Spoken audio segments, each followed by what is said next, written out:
you break whatever it is. All right, ain't no thing. Ain't no thing. Hey, Shalom, Yahweh, Hashem, Yahweh, Shai, Barakatham. To all the brothers of Israel, Shalom, Yahweh, Shamar, Ilatab, Hashem, Yahweh, Shai. To all the sisters, this is the ISUPK, started out of 1 West 125th Street, Harlem, New York, under Commander John Yohana. This is the ISUPK Las Vegas Tuesday Brotherhood class. You understand? Today, our topic, as the title says, is the truth does not keep you from temptation. You understand? So my objective today, my teaching objective for today is for y'all that are listening is to understand that once you come into the truth, temptation does not cease. You understand? Temptation will still come your way. And in fact, it's going to increase. You understand? As you come into the truth, though, I believe I got precepts that will go over these things. But if they don't, I'll just disclose it now. Over time, you understand, the longer that you're in the truth, the easier it is to even fight off, your old demons. And then when a new demon comes your way, you already in tune with, already fending off something that is unrighteous and wicked in the first place. You understand? But the point is that wickedness is, or it's likely that those temptations of wickedness will never cease in your life. You understand? Just like just real quick. Actually, no, we should be touching on that for those that endure into the end. You understand that is not a just cause insert type of verse in the Bible. That wasn't just cause it sounds good, we should put it in the Bible.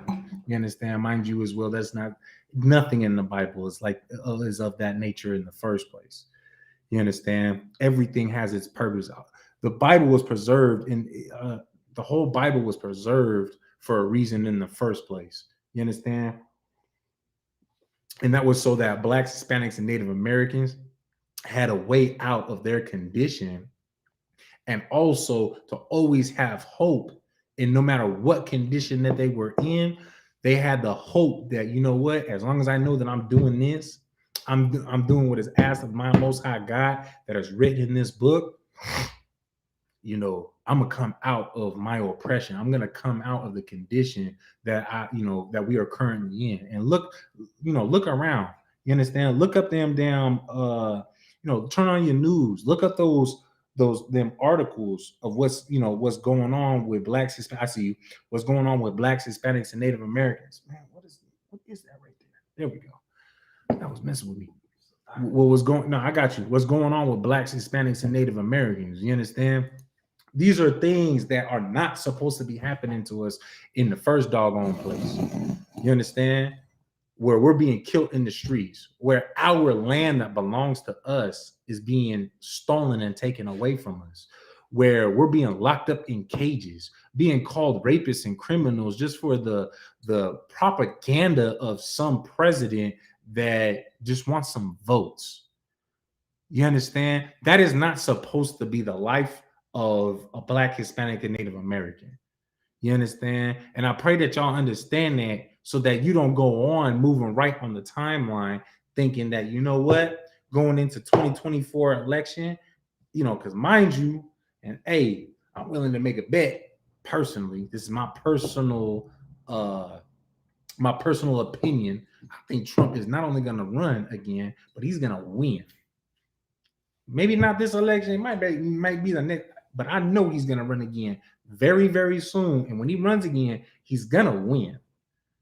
You understand? And the people that vote for him, those are the main people that want you, Black, Hispanic, and Native American, man, to be in the condition that you are in today. In what year is this? 2022, correct?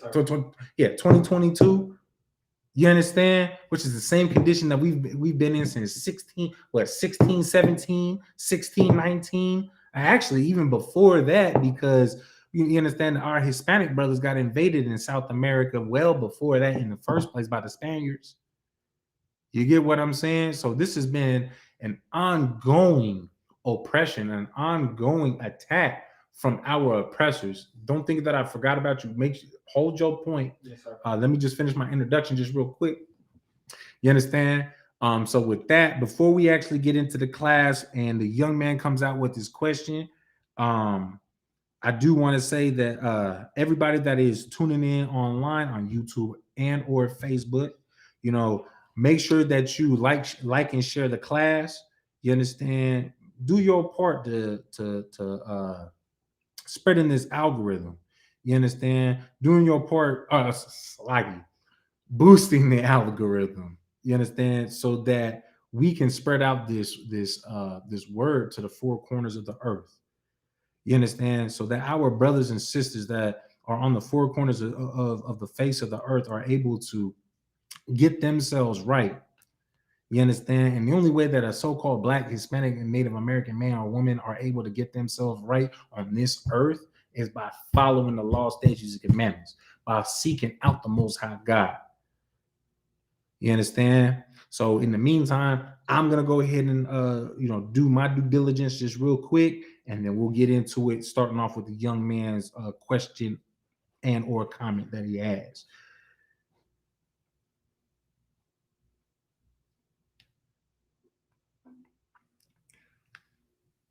And I would just have you just go ahead and speak as I'm doing it, but Slick, I want to make sure that you got my undivided attention, Yes, so sir. that I can, we able to dialogue or, whatever is necessary to what you have to say. If I may, sir. Hold on. Like I said, hold on. Like, let me do this first, and then we'll get into it. So you have my undivided attention. So like, I'm almost done.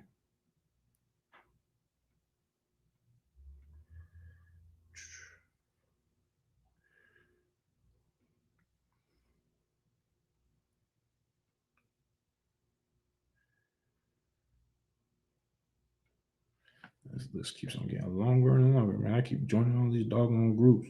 What allowed, I get some fish out of it. So lucky. Oh, not me, but the most high get some fish out of it. So lucky. Okay. You got my attention. So lucky. Go ahead. Yes, sir. If I may, I had watched something recently that talked about how some of the runaway slaves, back when our people were slaves, they would run and escape to Mexico. Right. And how some of those Mexican people, part of our people we with, they would defend us. Right. What is there any truth to that? That's 100% true. So right now, I actually don't have too much, not enough notes to have a full-on dialogue.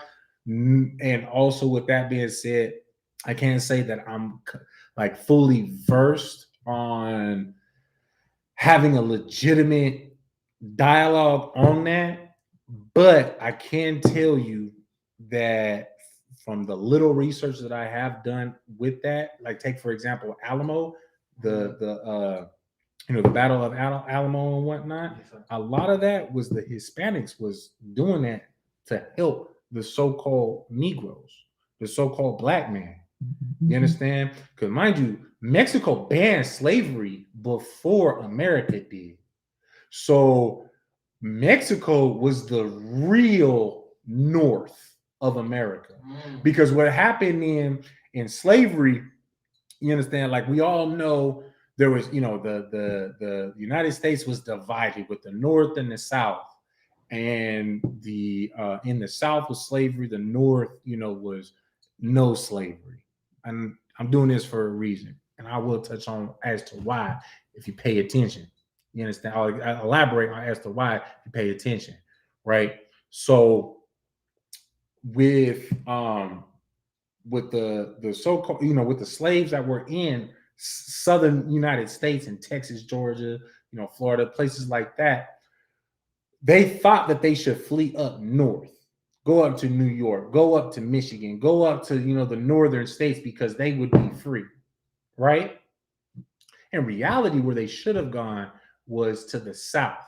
Now, before I elaborate on what I just said, anybody online or the young man, can y'all tell me why I say the brother should have went to the south instead of going up north? Go ahead, young man. Because North was still white America. That you know, that right there is an excellent answer. But I want you to expound on that. That is an excellent answer. But expound on that. Go ahead. You got the floor. Our tribes were down south. They were up north. Okay, but you also got to understand that even during that time, we were at feud with our own, especially here in America. You understand? But we still had a hard time with recognizing the fact that black and brown was actually just the same. I see you. There was also the sister Malawanya Salakia. There was also the 1 foot law. Step 1 foot in Mexico, a slave was now free. Hey, now okay, you're right, sis. You right. But I wanna like a no shit answer onto why I was saying what I just said. Because mind you, let's just say to what you're saying, sis, applied in a state like Wisconsin, right? Let's say that applied there. What would have been the difference between Wisconsin and fleeing to Mexico? That's basically what my question is that I'm asking right now to what you just said. Hey, shalom, Lord of Christ. Kana, it's good to see you, sis. Go ahead, young man. I would say you're going one way toward the heathens. So you're going up north. That's where the heathens at. You're going a certain way to the south. All right, I'm gonna keep it a buck with you, just so you know. You're basically saying the same thing. You said the same thing as your last answer, but there's a legitimate reason. Like you, and even with your answer, you gotta understand, like you right there with the actual answer that I'm looking for, with the actual truth as to why Blacks, Hispanics, and Native Americans. Because mind you, I'm still saying Hispanics for a reason. Because even here in the United States, our Mexican brothers, our Puerto Rican brothers, our Hispanic brothers and sisters were still here in the mainland of the United States as slaves as well, just like the Native Americans. You understand? All Blacks, Hispanics, and Native Americans, all three of us were still here in America at all points. Once the so-called Negroes came during the Atlantic slave trades, I always mess that up. During the Atlantic slave trade time period from 1619 up until current date, you understand? That's when all three so-called Blacks, Hispanics, and Native Americans were all slaves here on the mainland of America. We were all basically beginning to be reunited here. It don't see, maybe the sister is still thinking, or there might be a little bit of more time that she needs, because I know there's a delay on YouTube, and she's on Facebook, but on Facebook as well. So I'll give her a little bit more time. Did you want to take another stab at it, young man? No, sir. I'm actually curious to see what I'm gonna give her some more time. I'm encouraging you to take another stab. I'm gonna give her about another 60 seconds. So what reason do you think I would say that it would be better for Blacks, Hispanics, and Native Americans to go south than it would be to go north? Think about the homeland. Homeland across the Great Pond of the Atlantic Ocean. It's in Israel.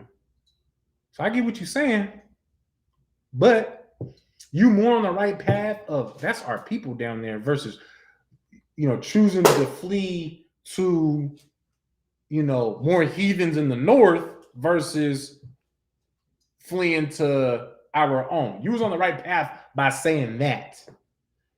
But also think about what I had said earlier before I opened up the floor for answers. Go ahead. Can you give me an answer? The hint is that Mexico, they abolished slavery before us. Another hint, again, because of the Alamo.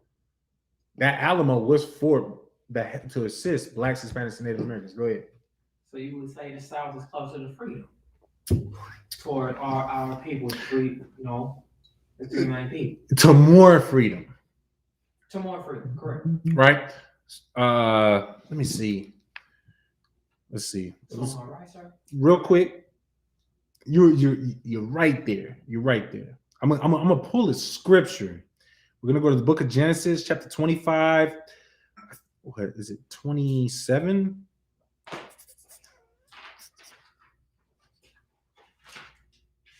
Yeah, we're gonna go to the book of Genesis, chapter 25, verse 27. We're gonna read that first two lines.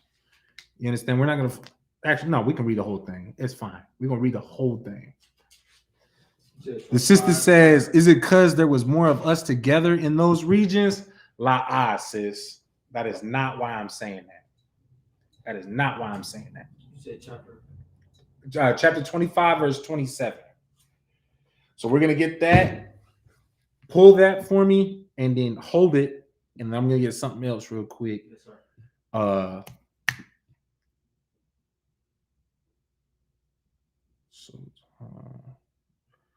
Beast of the field.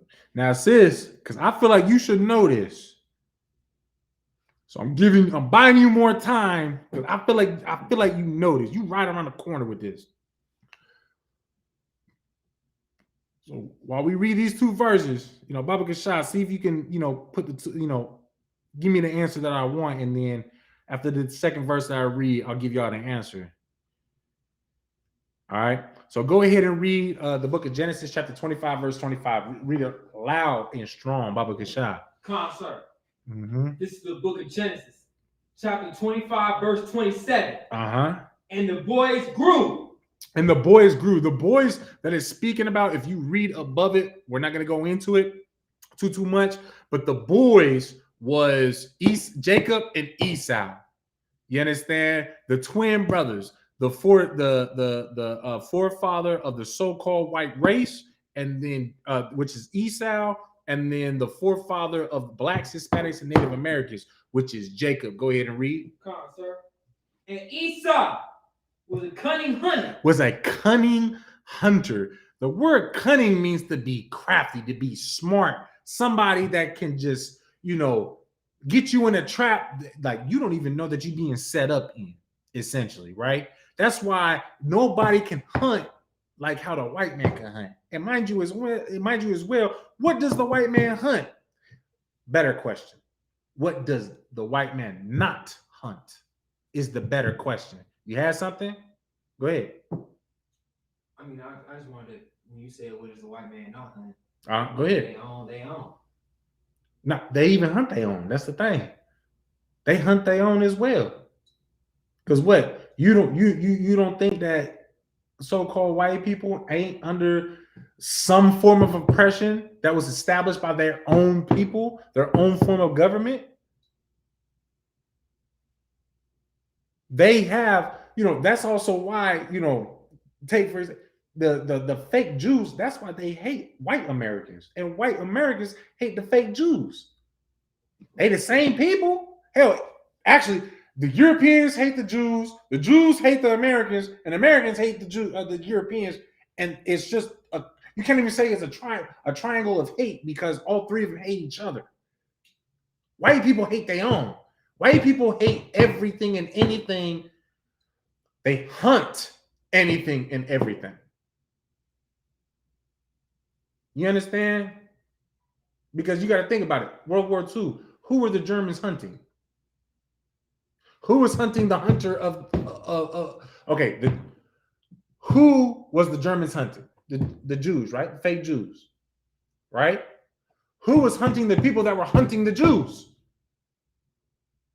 And who are the fake Jews hunting today? Go ahead. America was hunting the niggas who was, They ain't niggas. But go ahead. Lucky. The folks that was the Germans, the Nazis, the Nazi Germans. Right, okay, go ahead. And then they were hunting Jews. And the Nazis was hunting the Jews. At any point, was any of them not black, Hispanic, Native American? Was any of them Asian? Was any of them African? No. So what does the so-called white man not hunt? That's why I had to change my question for a reason, because there's not a single thing on this earth that walks on the that breathes, that lives on the I see you on the face of this earth that the so-called white man does not hunt. Mind you, do not let this little peckerwood ass motherfucker, go out into space and find life anywhere else. You think his hunting is gonna stop here? Come on now. You had something? Sir, the white man don't hunt the white man. That's what I'm saying. He does. The answer is to what my question was right there was the white man. There's nothing that the white man does not hunt. There's nothing. He hunts everything that is alive. He hunts everything that lives, everything that breathes, anything that has a life force. He hunts. He hunts for trees. You understand? He hunts for insects. You understand? Hell, he is so eager to hunt and kill something. He's trying to hunt life in another planet, because the life here that is here on Earth, he's already perfected hunting and killing everything here, damn near. He just knows how to put limitations on it so it doesn't necessarily go extinct. Even though that there are a lot of things have gone, I see you. There are a lot of not only peoples that have gone extinct because of the so-called white man, but animals and plants. Life, period, are going extinct because of him. You understand? The Tasmania people, look them up, Google them. You know, there's a people that actually live on the island of Tasmania, but they are extinct because the white man killed them off. Hell, did you know that Australians are not really the real Aboriginals of Australia? And these two examples right here in itself is how you know that, first of all, that the blacks, but Hispanics and Native Americans are God's chosen people, because the Most High God did not allow genocide to fully commence over the Native Americans, to fully commence over the so-called Hispanics, to fully happen over the so-called Negroes. We are still here. You understand? But what happened to the people in Tasmania? What happened to the people in Australia, the real Aboriginal Australians? I believe there is a very small remnant of the Australian people. If not, they are killed off. But I believe there is a small remnant. But the people of Tasmania, the last brother and sister was killed in we have pictures. Was it the early 1900s? Maybe late 1800s. Somewhere around there. We still have, I know we was able to take photographs, because we got a photograph of the last male and female Aboriginal of the island of Tasmania before they murdered the both of them. You understand? Now, mind you, we say murder. You know what they say?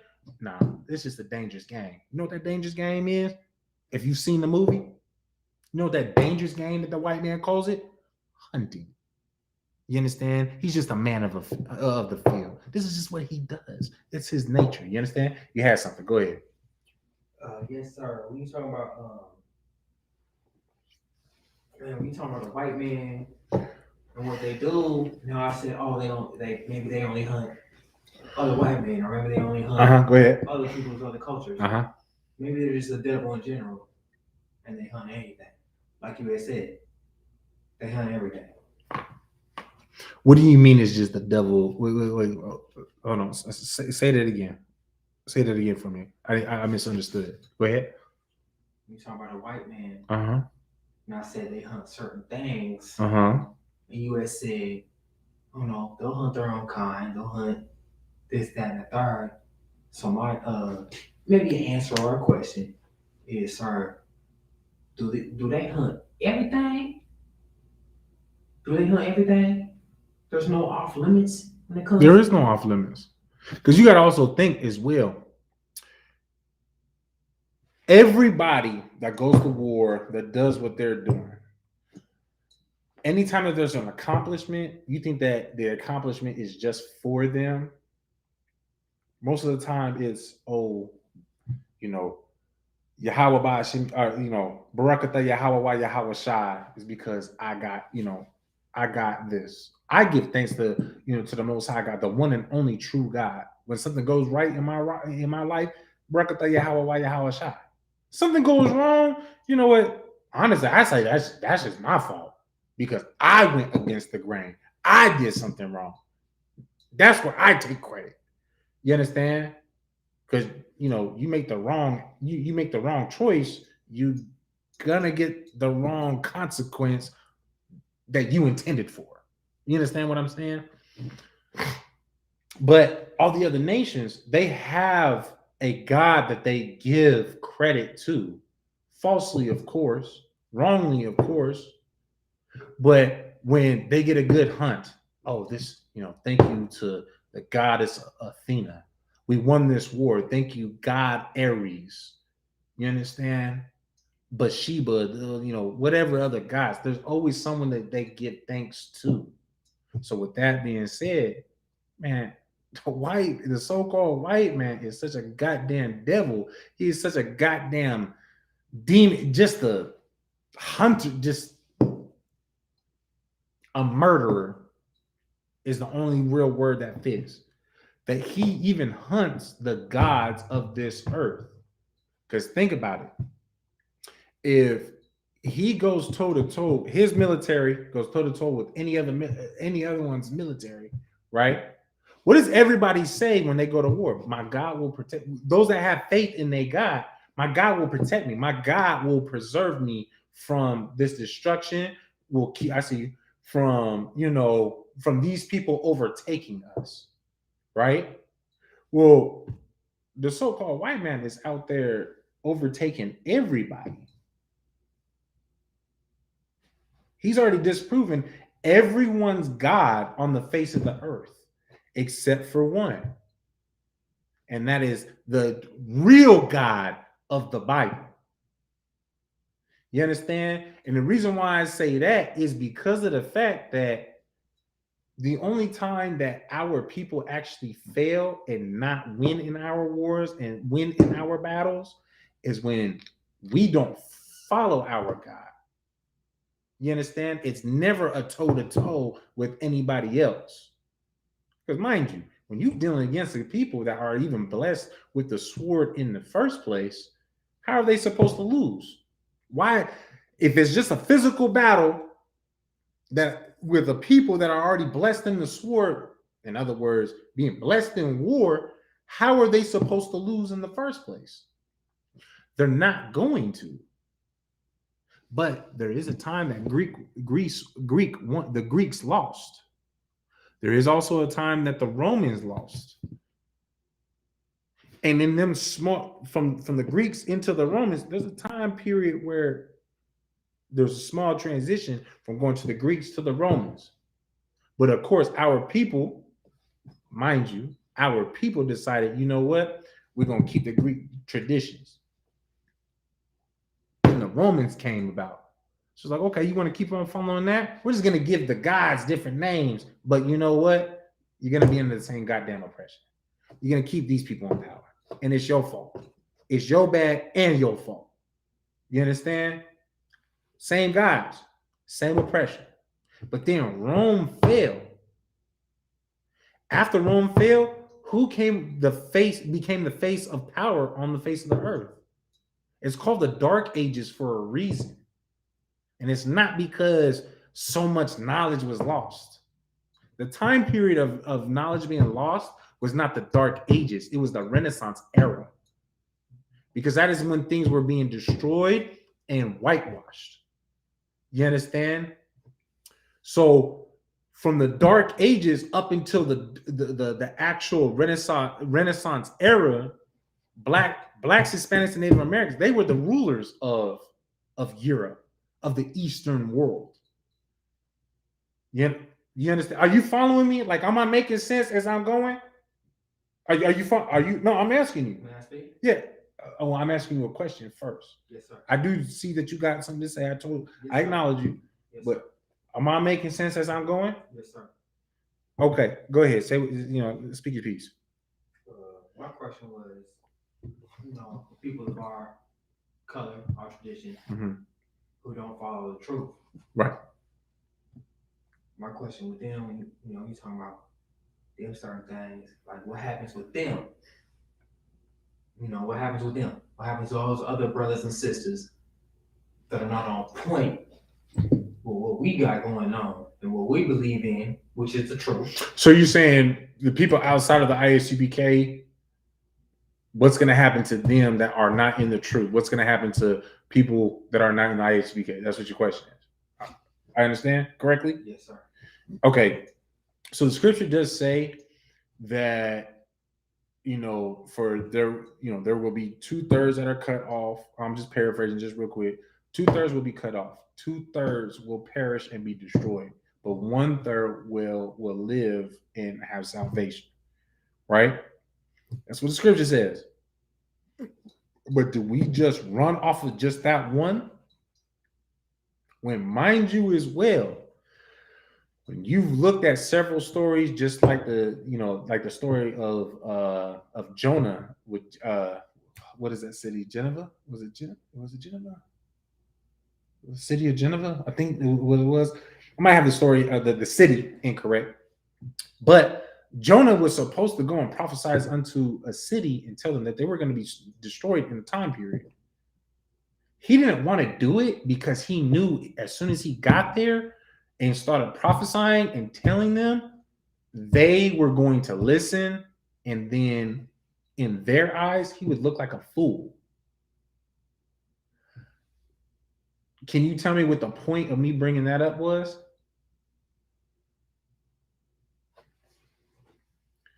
Think about your question, the answer I gave you, then the story.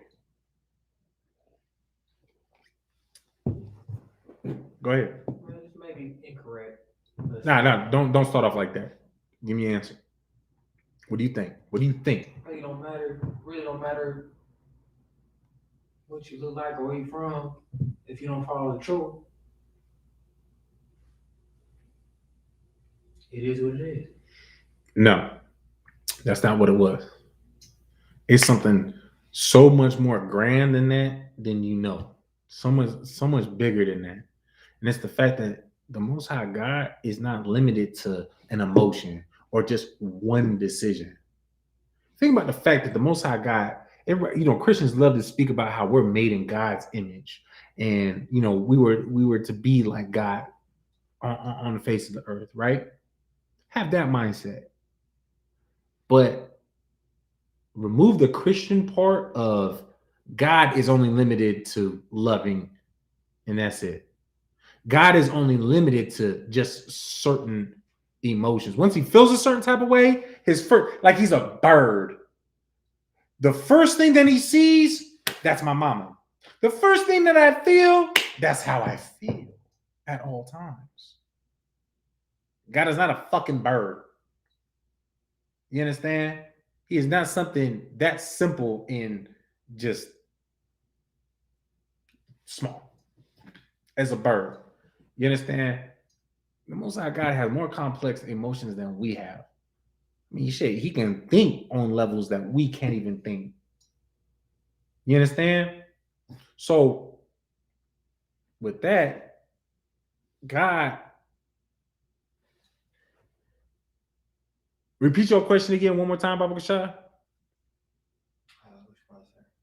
Your last one. The question you just asked me. Because I want to make sure I answer this correctly. What you just asked me.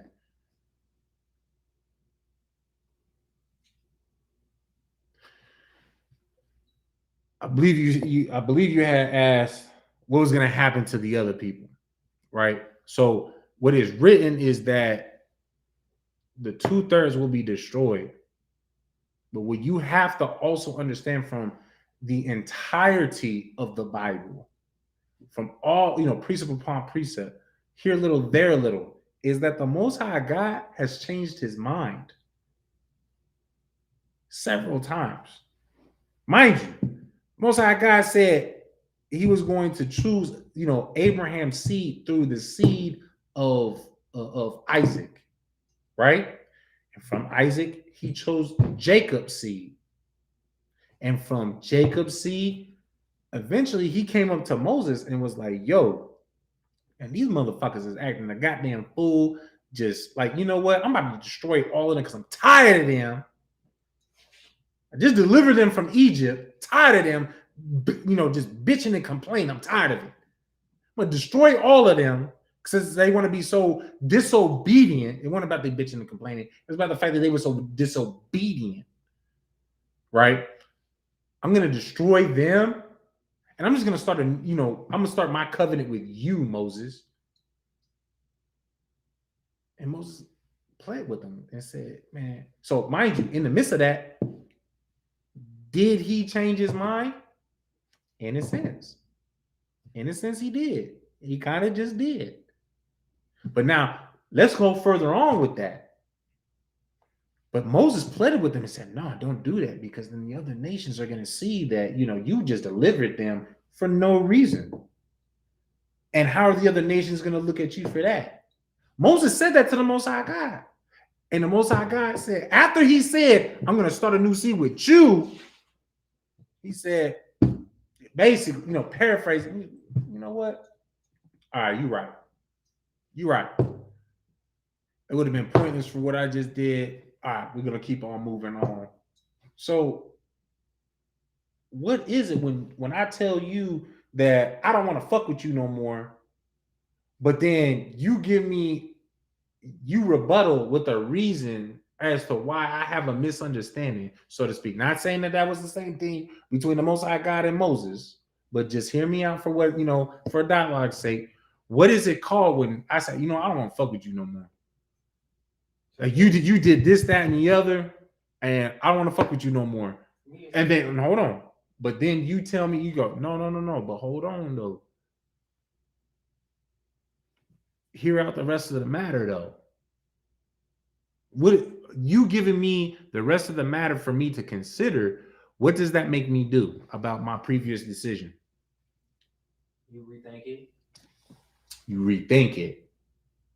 So in other words, just like how I can rethink, who else can rethink?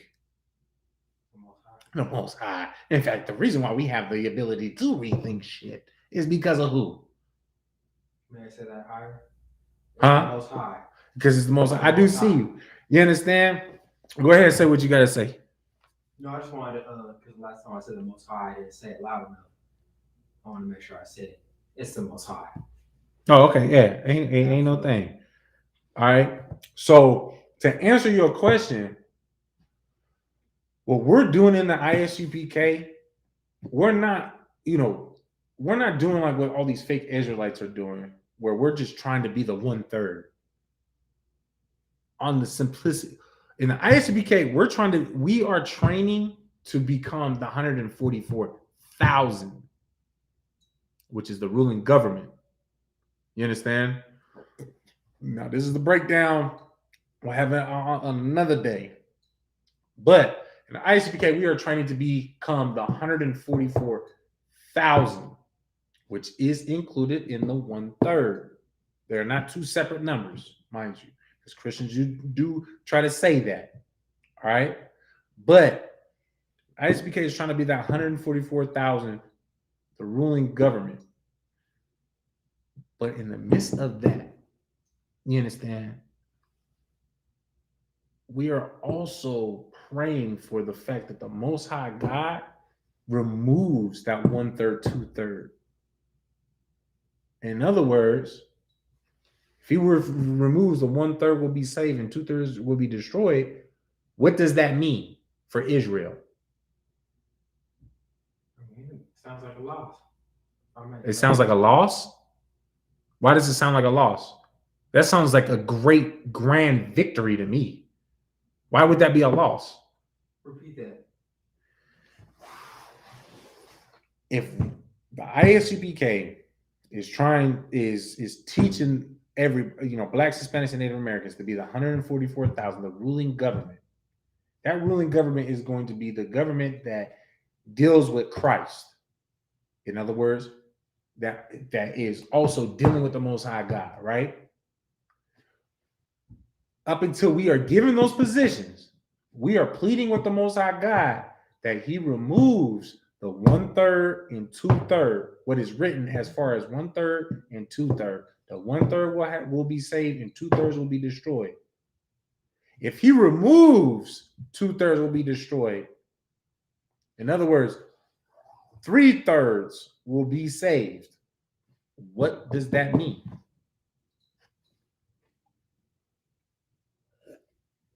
To your question,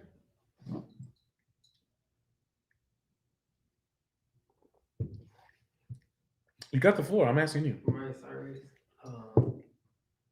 Those who follow, the Most High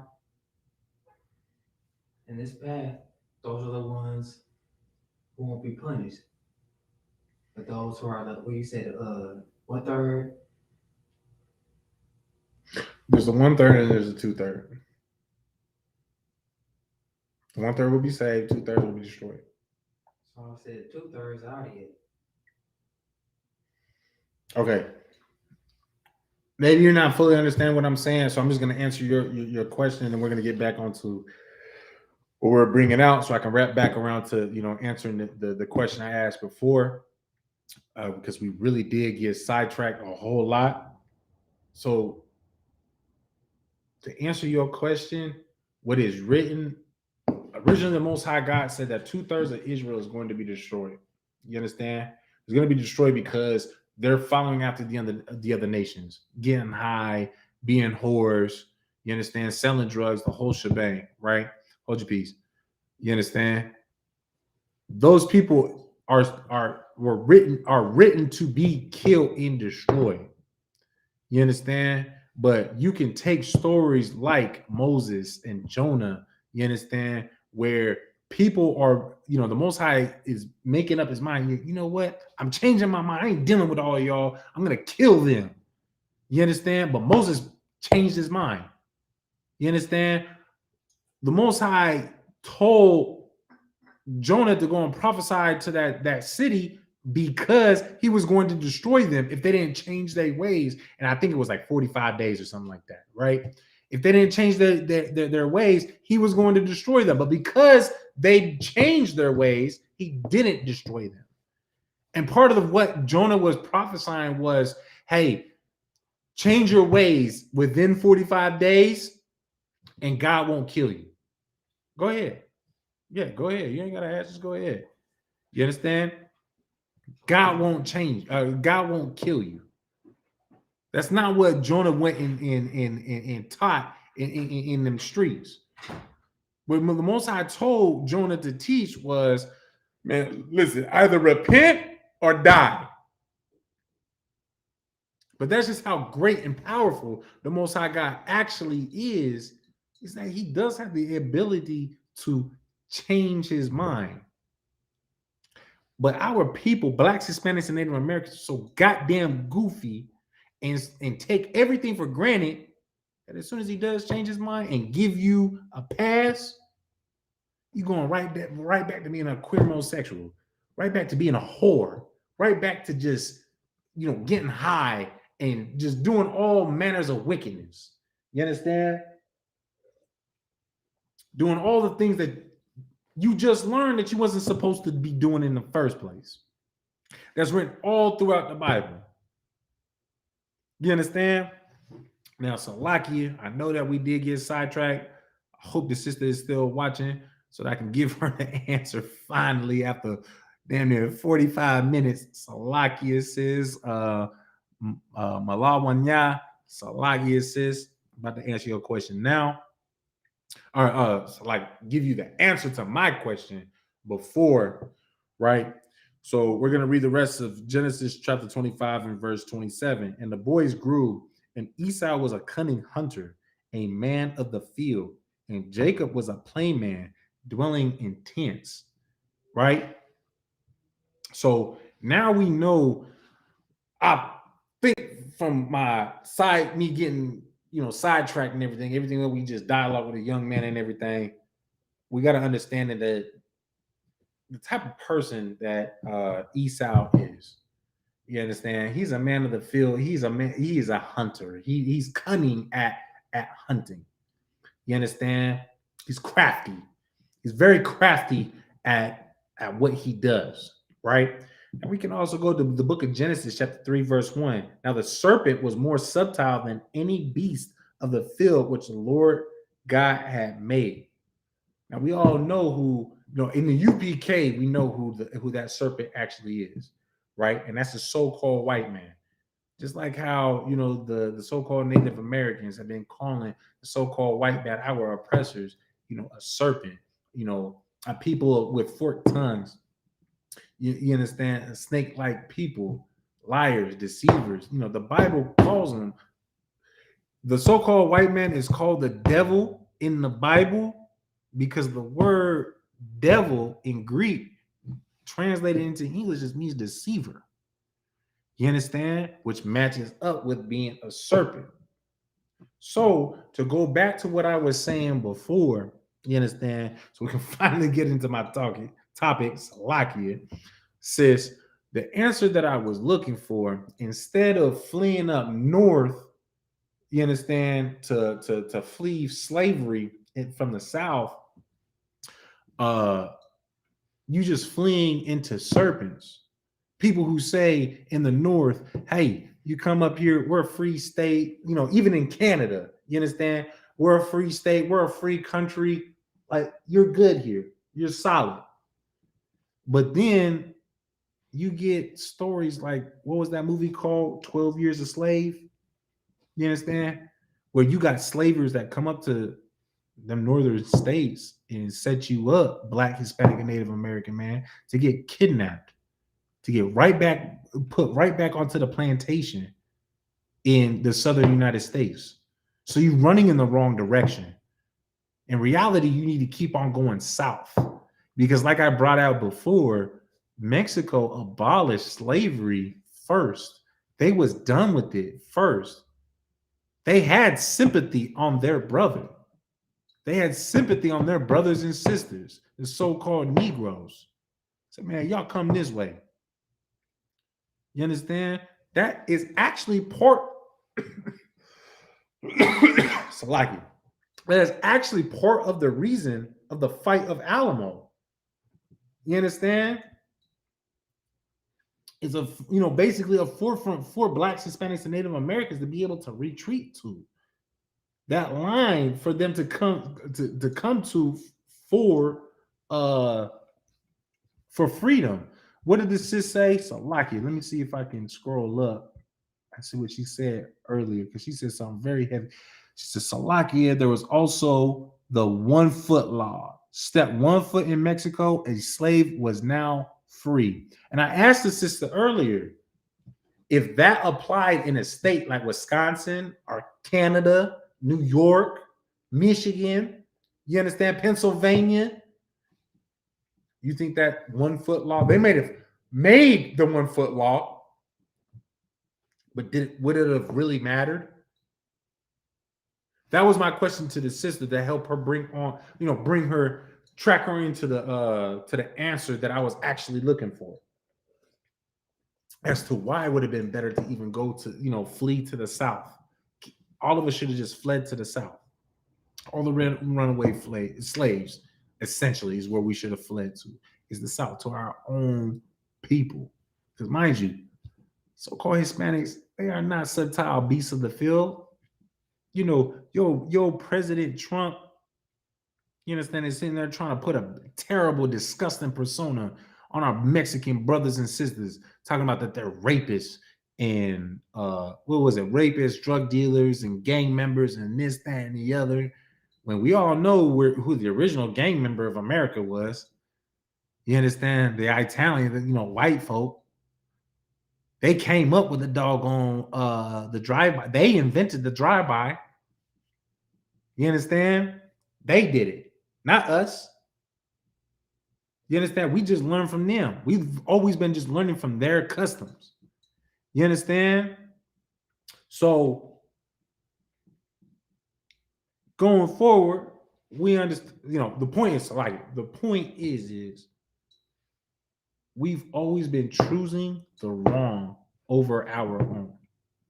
You understand? Anytime that we look for a way out, we've always looked to the north and instead of a little bit south.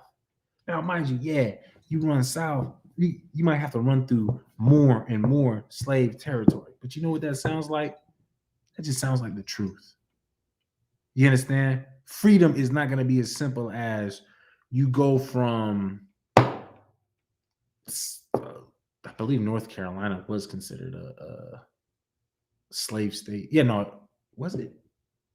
You know what? Forgive my ignorance, but I'm just going to use South Carolina and North Carolina as an example.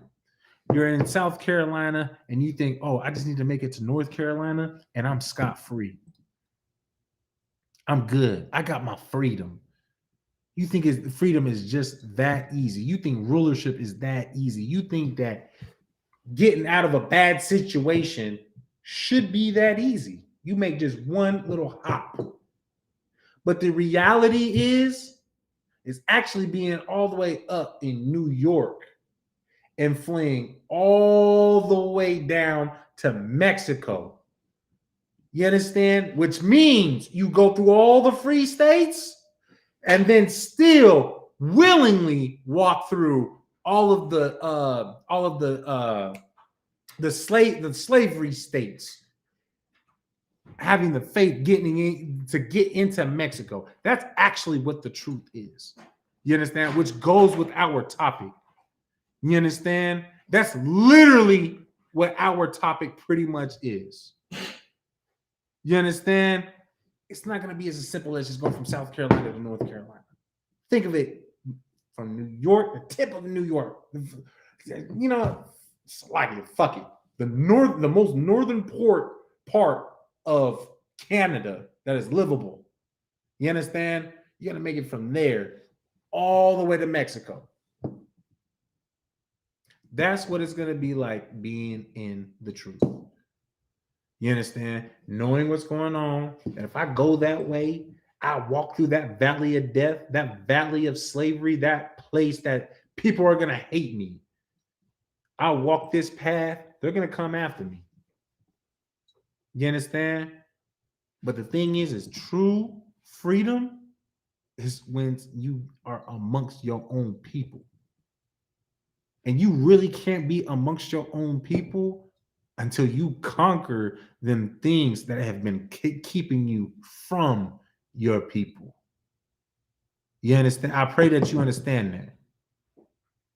You conquer the things that have been keeping you separate from your own people. You understand? Whether it be having dreadlocks, smoking weed, you understand? Being a Christian, being a Muslim, being a Buddhist, a Rastafarian. You understand? Hinduism. That's why, that's where the Rastafarians got their hair from, the dreads from. You understand? Damn near being a Rastafarian, you pretty much an East Indian. You understand? I pray that you understand that. And what I also want you to understand in the midst of that is them little small act. You think it might be something small, but in reality, that small thing is a big wedge from you being with your brother and your sister. You understand? You having that, you thinking you can grow your hair like that is like, that's your freedom from going from South Carolina to North Carolina. But in reality, bro, you just walking into another state where they still hate niggers, they still hate spicks, they still hate savages, and they are going to work on kidnapping your ass just like 12 years a slave. You understand? And that is part of all of those things is part of the temptation to bring you back into the world. You understand? Once you think you left, you thought you left slavery because you don't go to the Christian church no more, just because you started Rastafarianism, just because you started worshiping another God. Oh, no, I'm atheist. I'm not worshiping another God. Yes, you are. You still worship the Christian God. You understand? You still worshiping something that goes against your people, Blacks, Hispanics, and Native Americans. You understand? In fact, just real quick, for the brother in here, I do want to read this just really quick. This is out of the scriptures.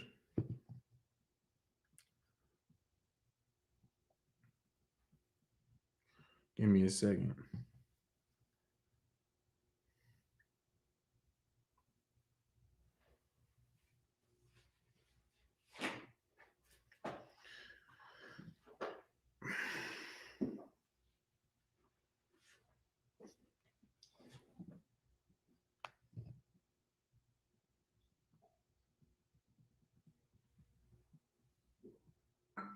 Give me 1 second, Baba Kishar.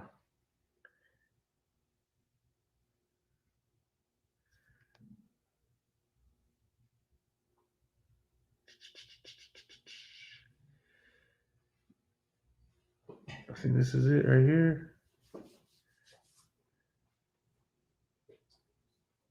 Oh, you thought?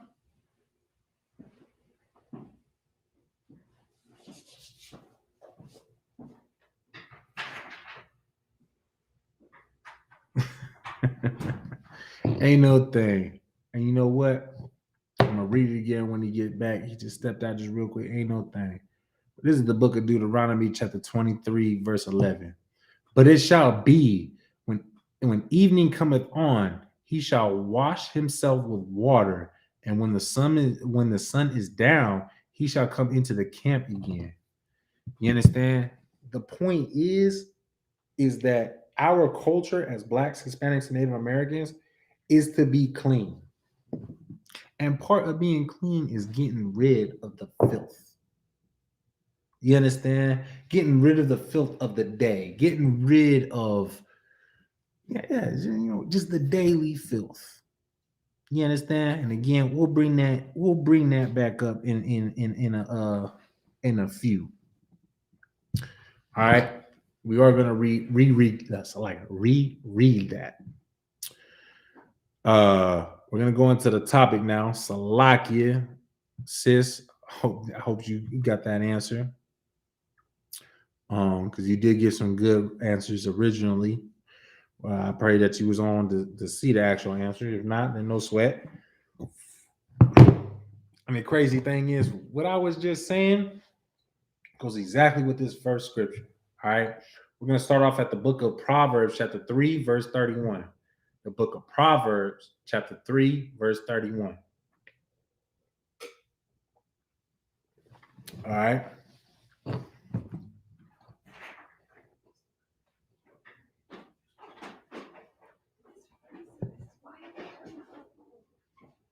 You Tawab sis? All right, ain't no thing. All right, ain't no thing. I am live though.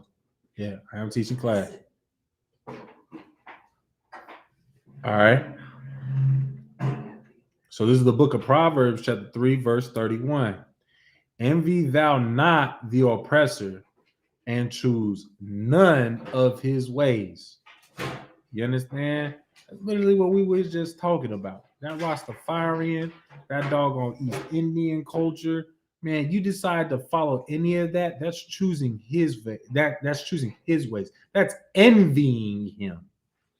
You understand? That's wanting to be like the oppressor and choosing his ways.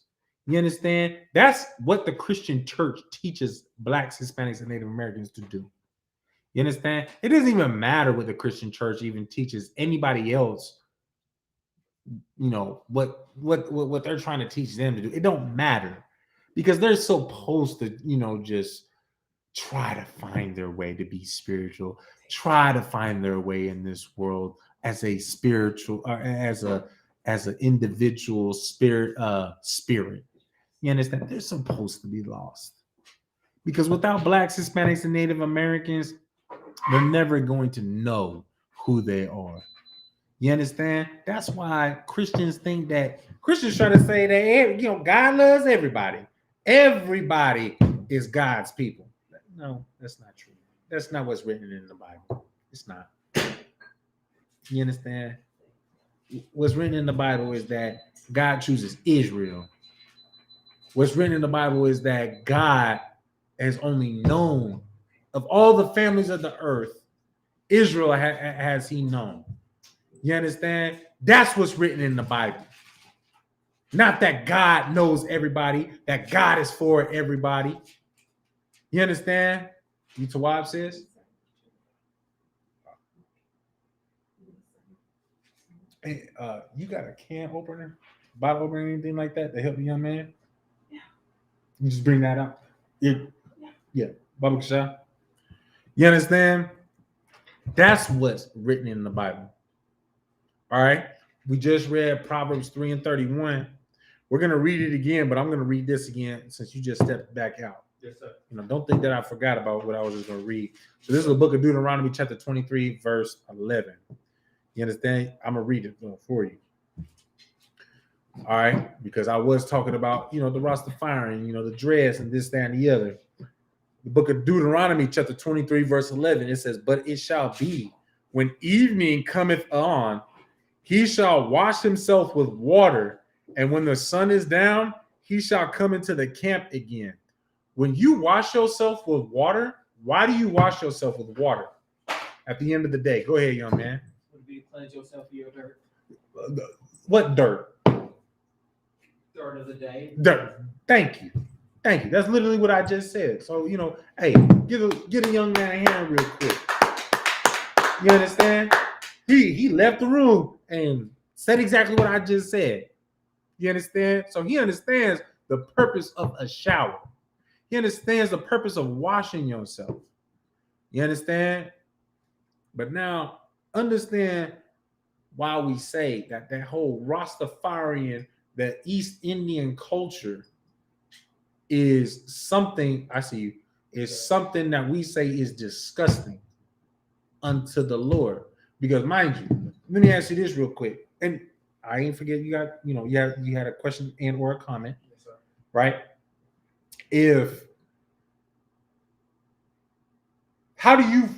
What is your viewpoint on someone who is a mechanic? He's a mechanic, right? And when he goes home after work, covered in oil and just all the, car mechanical dirt, right? The dirt, his dirt of the day, right? What would you think if he were to tell you that when he goes home, he don't take a shower from the shower head, he getting a hot ass bath with some bubbles in the motherfucker, a little comfy, and he soak in it and wash himself in that. And it doesn't shower after. Like that is cleaning himself.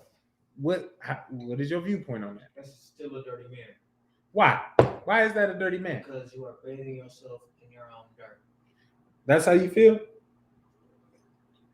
Now, I'm just going to say this, though, right? Just on a slight rebuttal. But doesn't soap, if you were to put a cup, right, put some water in it, and then you put some dirt on the top, and it's sitting on the top of the water, what happens when you put a drop of Dawn soap in it? Or soap that actually does what it's supposed to do to clean something. Cleanse that soap or that dirt. That dirt in the center of the cup, damn near swims away from the soap, right? So, ain't he clean? He washes himself with soap in the bathtub. He's not clean. That's how you feel. Ain't no thing, and we're not gonna further argue whether a shower head or a bathtub is better. One is better than the other. We're not going to do that. But I will say is, but that brother, let's say that brother washes his hair. At least when he washes his hair with the shower head. What's the difference between somebody that washes their hair with apple cider and all that other shenanigans because they got dreads versus someone who washes their hair, like mine, under the shower head. What's the difference? Is the dreads any more cleaner or as clean? You ain't got to. We're dialoguing. And mind you, I know you had something to say before too. So I hope you keep. I know sweat. So whose hair is cleaner?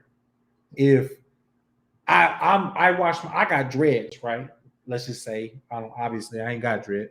Say I got dreads, and I did the whole apple cider vinegar and whatever remedies you're supposed to do to get all the dirt out your hair, and I do it. They say 2 hours. I did it for 6 hours. You understand? They say to do this, and I did extra. I just did everything extra, right? And you just wash your hair, every other day, every day. No, every day. Who's got cleaner hair?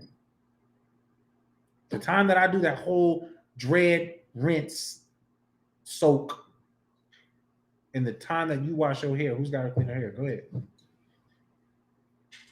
Sir, if I may, I just got a question. Answer my question first. And we'll get on your question. You probably got cleaner hair. Okay. Wait, you said me. I said I got the dress. I got the dress. Oh, that's why you talking about me. No. See, I'm not trying to do that on camera. You understand? But I do want you to understand something. You understand? Because of what we just read. The whole point of taking a shower is to do what? To clean yourself of the dirt. That's why I use the mechanic as an example. Yes, sir. Right? Yes, sir. Because let's say that he just washes himself with soap all over, but he still got them, them little oil stains across his skin. Would you be okay with him giving you a plate barehanded? He made you a sandwich barehanded. Boom, here you go. No, sir. Oh no, I wash my hands though. I wash my hands. No, we dialoguing. But I still see the film. You still see it, right? Yes, sir.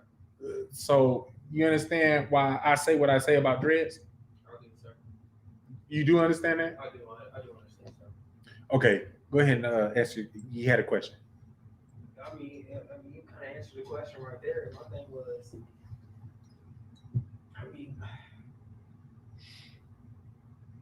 I don't have no rebuttal to that. I don't have no rebuttal. It's about cleanliness.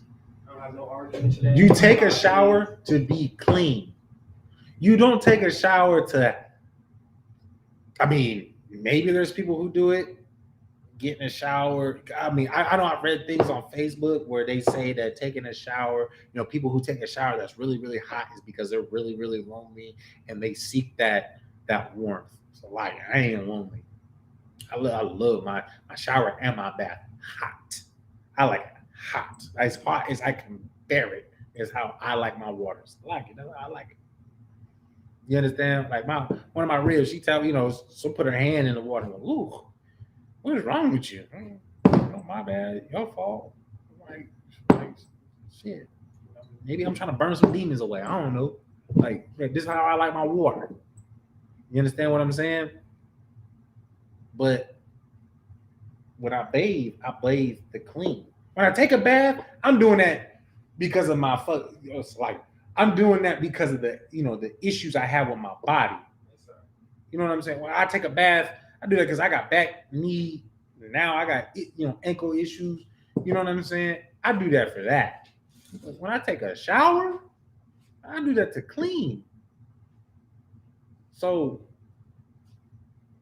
when I clean my hair, I try to get everything out my hair.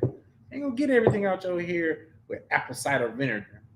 That's why you gotta sit there and soak. You ever notice that? I see you. You try to soak something, you soak a sponge in whatever you want. Soak a sponge in whatever you want. For as long as you want. You know that you ain't gonna get all the dirt out of it.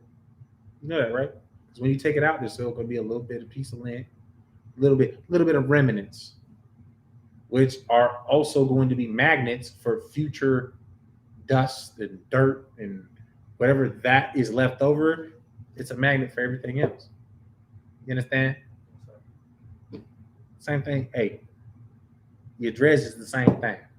You understand? That's why I pull Deuteronomy chapter 23, verse 11. But it shall be when evening cometh on, he shall wash himself with water. And when the sun is down, he shall come into the camp again. In other words, you gotta understand, man, just because you took a shower, you still nasty.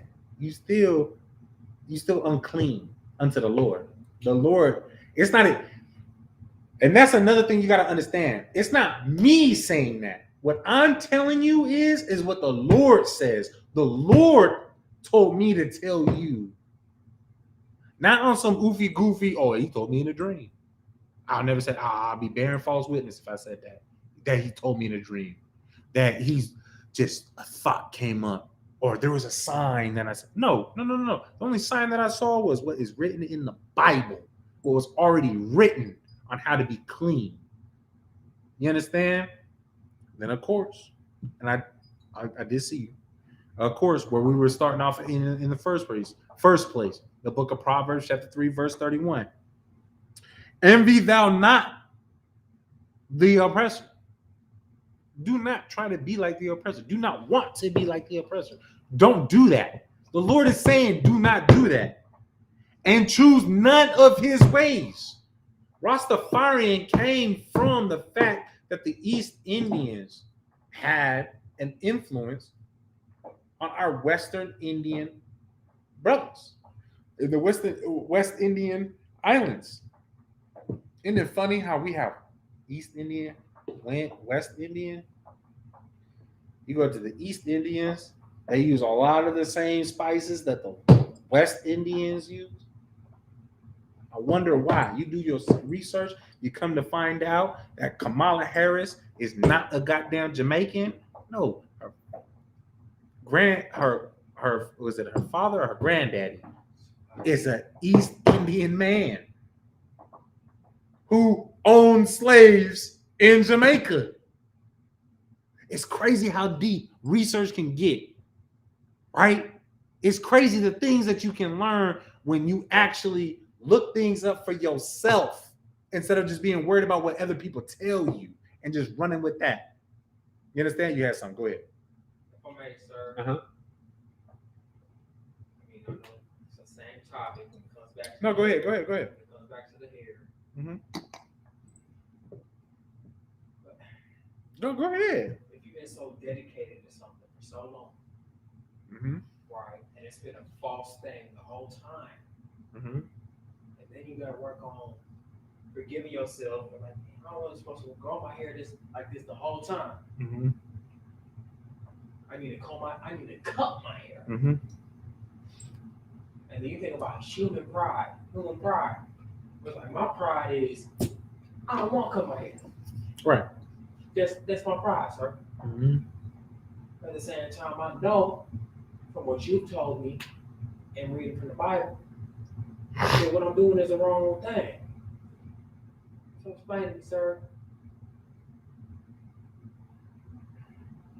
How do you cope with that? How's it something? You know what I'm saying? As a black man, how do you cope with that? How you cope with that? Okay. Well, first things first, you can't cope with something that you haven't lost, that you haven't put behind you in the first place. Right? Because if you, like, take, for example, and you don't mind me actually using you as an example, right? You don't mind? Not a problem. Okay, so you got dreads. Okay. How are you supposed to cope with losing dreads if you've never lost them? You haven't lost them yet. There is no coping. So you're getting ahead of yourself with that question already. Because, and I'm gonna keep it a buck with you. And we've had this discussion numerous times since you've been staying with me. You know, we're not gonna force you into staying in the truth. This all has to be on you. Hold your peace. This all has to be on you. So if at the end of the day, you decide after this class, you know what? I feel like you attacked me too much. Don't even want to, come to you as a brother and address that. Don't want to, go to counsel. Just like, man, fuck you, dude. Like, you offended the hell out of me. I'm done with that. If that's how you feel, at what point did you cope with losing your dreads? You never did, because you ran away from being righteous. You ran away from doing the right thing. You understand? Yes, sir. What is right is not always easy. And what is easy is not always right. Understand that. I learned that. There's a little stupid quote that I for whatever reason, I can never forget that. I was in elementary school. I remember we had that on our doggone wall. I went to Betsy Rose Elementary School off of Farm in Buffalo. But, like, I remember that. As soon as you go through the double doors into the office, you keep going straight. It's right there through the first double doors after the cafeteria. On the left-hand side, there is, what is easy is not always right, and what is right is not always easy. You understand? Man, what is easy is not always right, man. It's easy for you to grow out them doggone dreads. Easy for you to keep on doing that. Not touching. It's easy to do that. What is easy is not always right. But what is right is not always easy. So what you saying? What you been pleading with me? I don't know why you plead with me. Like, I'm the almighty judge, judgment. Like, Bakar is the almighty judgment. It's not you pleading with us. Like, nigga, the only thing we're gonna tell you is, okay, that's between you and the Lord. Have we not been saying that? Between you and the Lord. Yes, sir. That's between you and the Lord. I'm just telling you what the Lord said about that. Do you understand that? Yes, sir. And I'm not trying to make this personal. I did get your permission, correct? Yes, sir. Okay. So I'm not trying to make it personal or anything like that. It's just, you got to understand, when we say that, it's not to come at you in your head. It's not to come at you because I personally don't like it. Nigga, there's things that you probably used to do that before I came into the truth, man, we would have been cool. I was a weed smoker. I smoked tobacco, real heavy drinker. Man, I was wicked. You understand? Strung out on coke, doing all sorts of drugs, bruh. That was me. For the most part, take your pick, bro. We could have found something on that wickedness level. You could have picked one, and we would have got along as long as you never did anything to fuck with my high at that time. We would have been cool. That's simple. You understand? Yes, sir. But now I understand why that's wrong. And I say, hey, I don't do that because of this. You shouldn't do that because the Most High God says not to. All I'm telling you is what the Most High God said not to do. Your rebuttal, the way that you feel, whatever excuse you got, whatever you have to say, the reason why me and Officer Bakar say that's between you and the Lord is because your rebuttal is not with me. I don't give a fuck about your excuse, because your excuse is not going to change what the Most High God said. You understand that? Because what does it say right here in Proverbs 3:31? Envy thou not the oppressor. When you choose, let me read the rest of it. And choose none of his ways. So if you are doing the ways of the oppressor, if you're being a homosexual, that's the way of the so-called white man. I see you. That's the way of the so-called white man. Go ahead. You put your hand. I see you. I got you. Hold on. Let me finish my piece. You understand? That's the way of the so-called white man to be a homosexual like that. That's the way of the so-called African. be a homosexual like that. That's the way of all these other nations. You understand? That is not our way as a Black, Hispanic, Native American, as an Israelite. That is not our way. Our way speaks against that. You understand? That is against our culture. That is against our God. You understand? You had something to say. Go ahead, young man. No, sir. I just wanted to, if I may, I just wanted to read Proverbs chapter 3, verse 33. 33? Go ahead and read it. Let's go. Go ahead. This is Proverbs chapter 3, verse 33. Uh-huh. The curse of the Lord is in the house of the wicked, but he blesseth. But he blesseth the habitation. The habitation of the just. Mm-hmm. Go ahead. No, you got to. That was just relevant to me when we were just talking about when it came just to simply the hair. Just simply the hair. Wait, say that again. Just simply the hair. You said simply the hair. What about simply the hair? It's still emphasizing on that. That's what you're saying? Yeah, it's okay. It's still sin. When you talk about living your life by all the commandments. One commandment is just, it's just as bad as any other commandment. No, that's excellent right there. It says the curse of the Lord is in the house of the wicked. So the curses that the Lord sends is only for those that are committing wickedness. So yeah, like you said, having dreads, you are putting yourself in the house of wickedness just because you don't want to let go of some hair. Because you want your hair a certain way. When what all are you really planning on doing with some dreads passed on keeping dirt in it? What, you gonna braid it up? You gonna braid up some dreads? You gonna put some box dreads in? You gonna have some corn dreads in? You just got some dirty ass fucking dreads on your head. It's a lucky for my language, but we keeping it real. You just got dirty dreads on your head. And whatever style that you already got it grown in, what are you gonna do from there? Oh, I mean, you got ponytails and you got this bun and that bun, and you know what I'm saying? But you know what? At the end of the day, I can do the same thing with some braids and still be righteous and still have a clean head. You get what I'm saying? And mind you as well, Salakia, the sister said, "Concert, imagine not making it." This so goddamn heavy. This is a sister that said this. She said, "Concert, imagine not making it into the kingdom because of some dreads."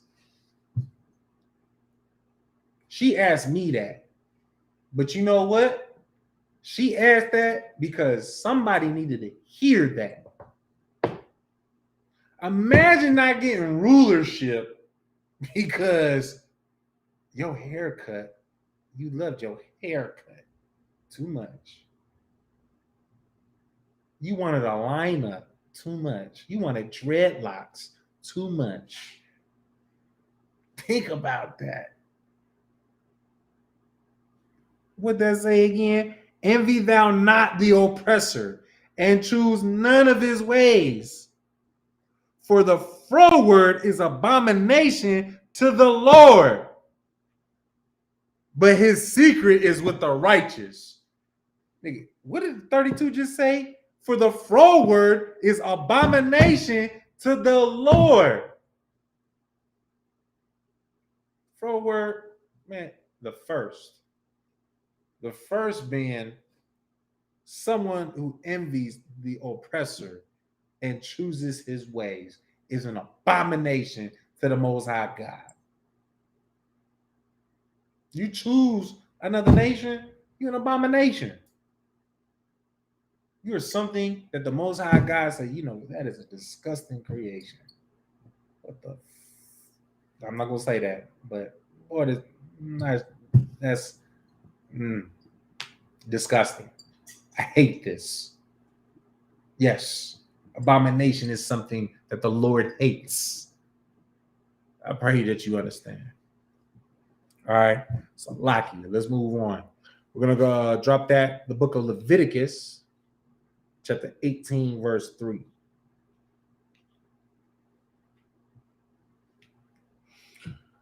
You understand? Can I get the verses, sir? The book of Leviticus, chapter 18, and verse 3. Yes, sir.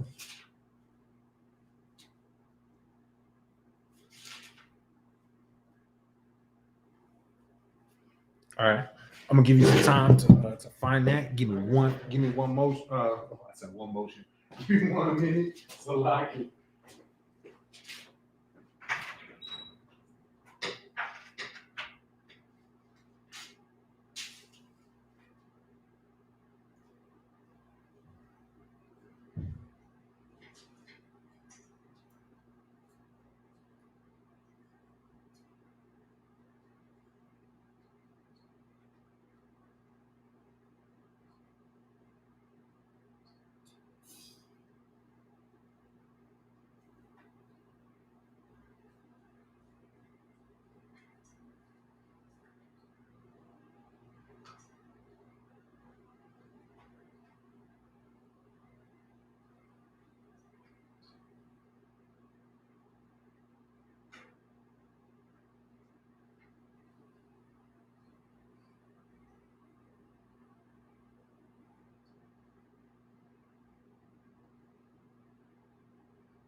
Go ahead and read it when you got it. Yes, sir.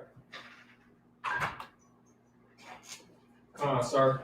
This is the book of Leviticus, chapter 18. You said verse 3, right, sir? Come on, go ahead. After the doings of the land of Egypt, Uh-huh. wherein ye dwell, shall ye not do, and after the doings. Hold on. Yes, sir. Read that from the top. After the doings of the land of Egypt. After the doings of the land of Egypt. What's that saying right there? The sin that that land committed. Keep it simple. Keep it simple. After the doings of the land of Egypt. What does that say? So what the city of sin did. The thing, okay.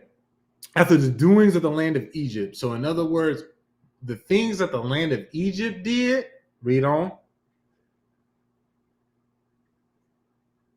Wherein ye dwell. Uh-huh. So in the place that you dwelt, Black, Hispanic, and Native American, go ahead. Shall ye not do. So in other words, the place that you used to dwell, you understand, that was the customs of the Egyptians, do not do them. Wherein, take for example, smoking. That came from the Egyptians. Hookah from the Egyptians. You understand? Smoking, period. That's the Egyptian. Shaving your beard into your head. Egyptians. You understand? Go ahead, read on. And after the doings of the land of Canaan. Whether I bring you, shall ye not do. So he's basically saying, now I'm about to bring you into the land of Canaan, right? Whether I bring ye, whether I bring you, shall ye not do. So the same thing that I said about Egypt, do not do the things. You're in the land of Egypt. The things that they do in that land, do not do that. And when I bring you into the land of Canaan, do not do what that land of people does. You understand? Go ahead. Neither shall ye walk in their ordinances. There you go. Their ordinances is another word. Yeah, no sweat. Their ordinances is just another way of their traditions, their way of keeping their life, their lifestyle and cultures. You understand? Mm-hmm. Sir. Go ahead and see me one more time, Baba Kashab. You understand? We're gonna read on verse 4. Go ahead. Oh, yeah, just go ahead. Just go ahead. Verse 4. Ye shall do my judgments and keep mine judgment ordinances to walk therein. I am the Lord your God. So going on from there, say, ye shall do my judgments. In other words, the way that you're going to deal with your brother and sister, that you're going to deal with other people, is the way that the Lord said to do it. And keep mine ordinances. His ordinances is his ways. You understand? What he established for blacks, Hispanics, and Native Americans to do. You understand? The water. You understand? To walk therein, not to talk, not to speak on and just, that being it, but to walk. That means to do.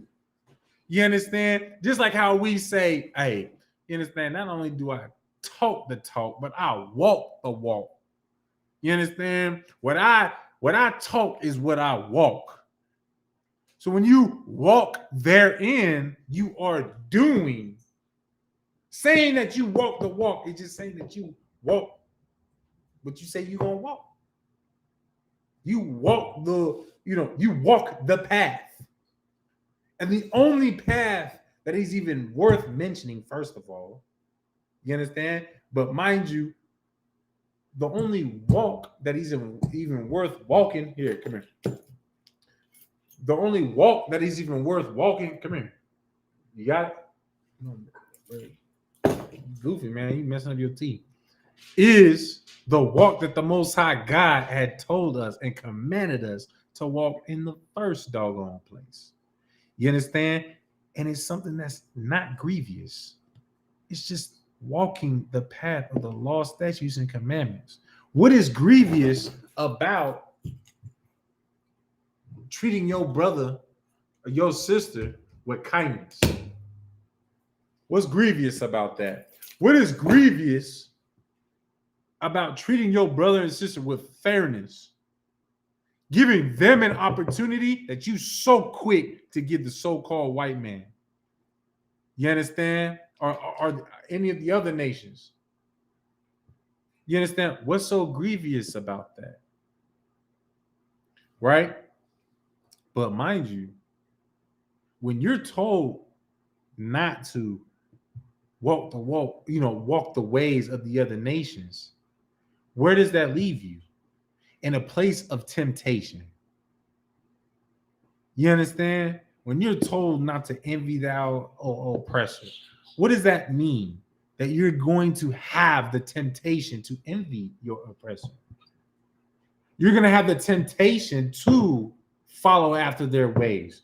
You're going to have the temptation of wanting to do the ways of the land of Egypt or the ordinances of the land of Canaan. You understand? You're always going to have those temptations. Now, you in America, you a black, Hispanic, Native American man in America. You understand? What temptations are you going to have, young man? All that comes, if I may, sir. Uh-huh. All that comes with it. Keep it simple. The influence. What influence? Influence of this Western nation. What is the temptation of being in America as a black, Hispanic, Native American? What is the temptation?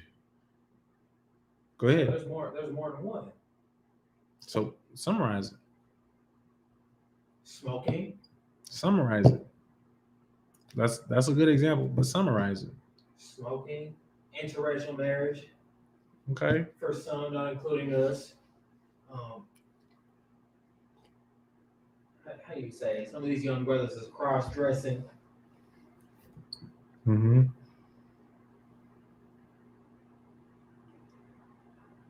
Running away from the truth. Mm-hmm.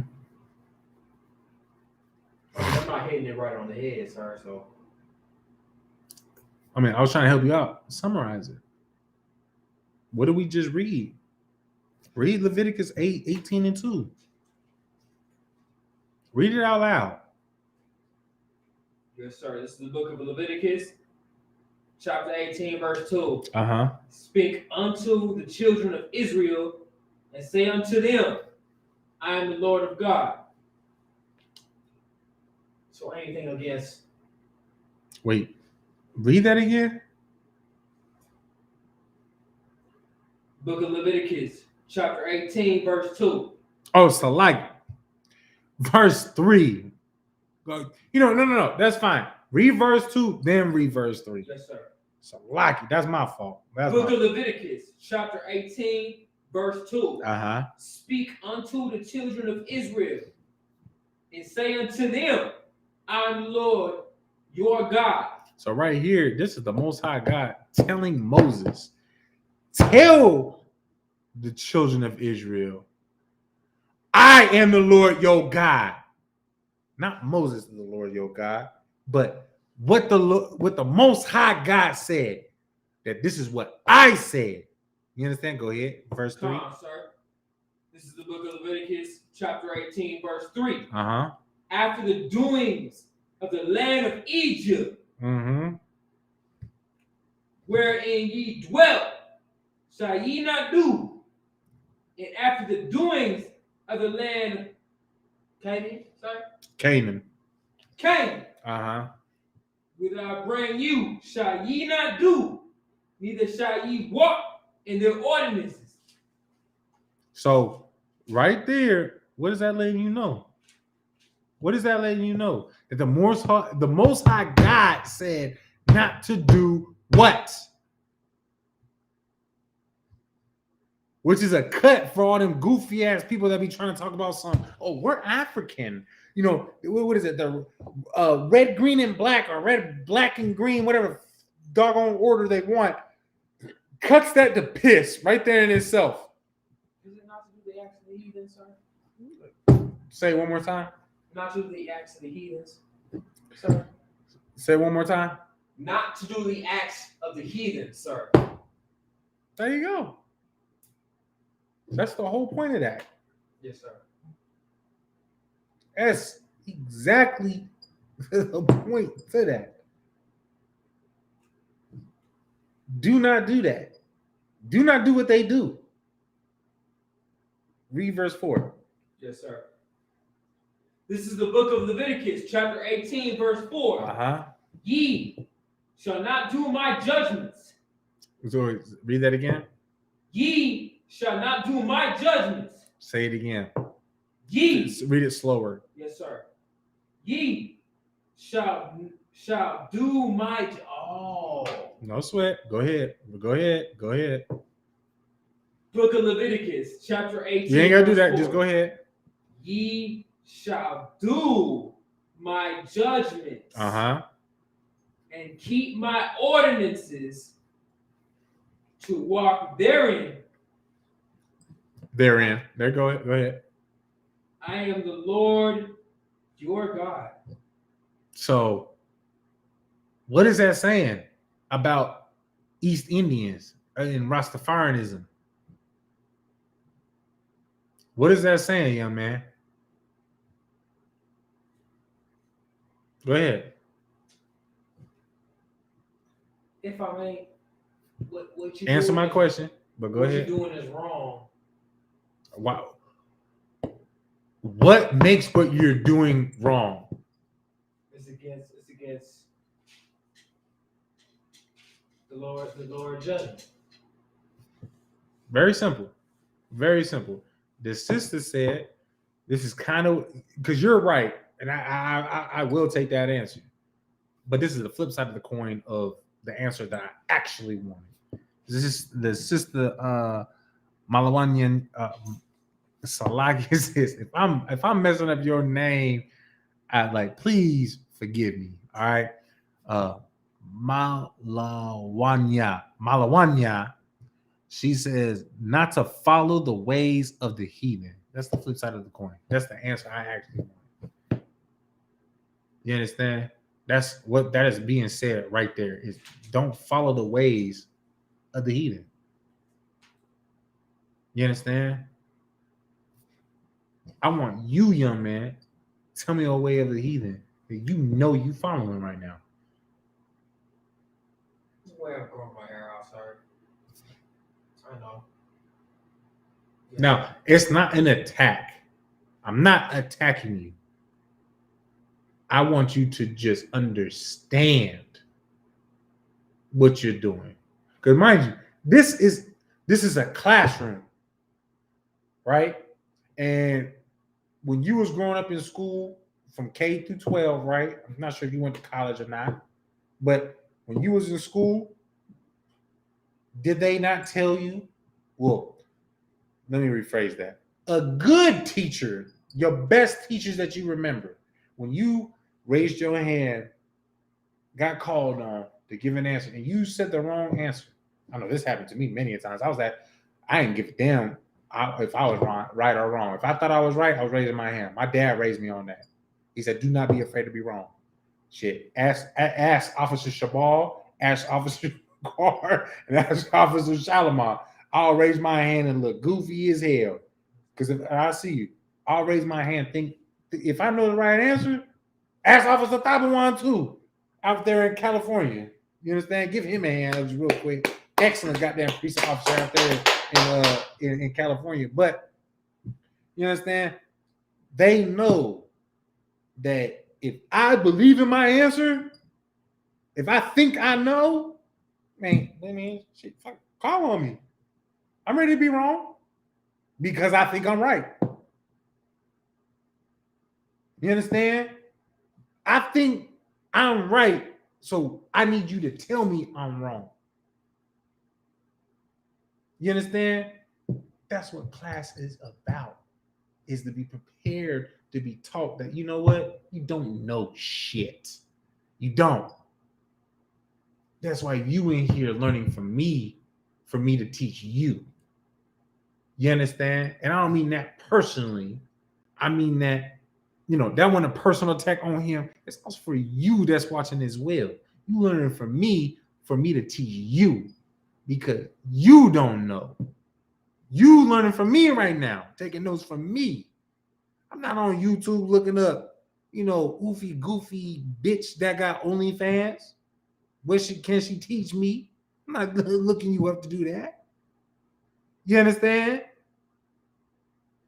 Y'all in the class to learn something of the Lord. So you came to a priest and mind you, when I say learn from me, I mean me as in, an unnamed, just somebody that is nobody, just somebody that the Most High God said, you know what, I can use you in this position to teach this way because you got this, that, and you got these tools. You got this. I'm gonna give you this knowledge. Teach it. It's not even me, bro. It's the Most High God. Most High God teaching you. I'm too stupid to teach you. I need you to understand that. Yes, sir. Because the only thing I can do is read from what the Lord said. Yes, sir. And then give you a little bit of a life experience that I had, which still goes from what the Lord said in the first place. And that goes so deep that for those of y'all that are simpletons, will go right over your head. Because that in itself lets you know that I'm still not shit, that I still don't know anything. The only thing that I know is how to take what the Lord said and bring something that I experienced. Oh, damn, that's crazy. I went through that. The Lord told me not to do that. You understand? Go ahead. Sir, we've already had a conversation about, if I may, we've already had a conversation about, my hair. I think class would be a lot better if we talk about my dealings with my baby mama, my dad's woman. You know what I'm saying? Okay. You had anything else? I'll leave it at that. All right, so peep this. I want you to understand this, that I'm priest and officer 50. I rock my Howard You understand? You are young man, Cecil. Right? Yes, sir. Let me ask you this. Whatever high school that you went to, did you ever tell your teacher, you should probably teach me this because I really want to learn this? In the middle of his class? Did you ever do that? You ain't got to raise your hand. I'm asking. No, I did not, sir. Why not? It just wasn't in me. But it was in you to say that to me in the middle of my class? It's a different kind of class. So what? I don't have control of my class? I don't have authority in my class? My class doesn't mean anything? Definitely does. So what's the difference between my class and those classes that just wasn't in you to say anything, to tell me what I should teach? I feel like the other class was a class taught by heathen. So it's not in you to tell a heathen what to teach you, but a brother that was actually given authority over you, it's in you to tell him what he should teach. That's what you saying? Oh, no. That is what you said. But that's what you mean? I didn't mean it like that, sir. But that is what you said. It is what I said, sir. I know. That's why I said it. That's not what I meant, though, sir. Okay. Who sweat? That's why I asked for clarification of what you meant. Now, mind you, there's a scripture, and we'll talk about it. There's a scripture that says that your tongue will be a sword to your own throat. Paraphrasing. Pick your words wisely. You understand? But firstly, just like you would give that heathen, as you just said, that respect of his and the respect to his authority of his classroom, not only am I asking, but I demand it. I demand more than that. Because this is the Lord's classroom. Do you understand me? Yes, sir. You understand? And I'm not checking you. I'm saying, like, you understand? Like, we on one accord. Yes, sir. All right, because you know what? Today, this is what I chose to talk about today. For all you know, I don't think next Tuesday I'm teaching just because of the personal issues I got going on. But my next class, for all you know, I might go into women. But to keep it a buck with you, especially since she said something, there's something in my spirit that's telling me I should stay on this subject. And mind you, we've only done 2 verses of, I'm not even going to count, but I got a good 15 verses on this topic. Just, and I'm going to finish this topic. So as long as you come into my Tuesday class, shit, and we still got another 12 minutes. That's going to be my topic that I talk about. And if that's not something that you can handle, me talking about hair, because this wasn't just objectified to just you, then, if you can't handle it, then Lord be with you. That's not something that you can deal with. Lord be with you. You do not have to sit in this room. You get what I'm saying? Right? Yes, sir. Ain't no thing, though. All right, so we're moving on, though, from the book to the book of Jeremiah, chapter 10 and verse 2.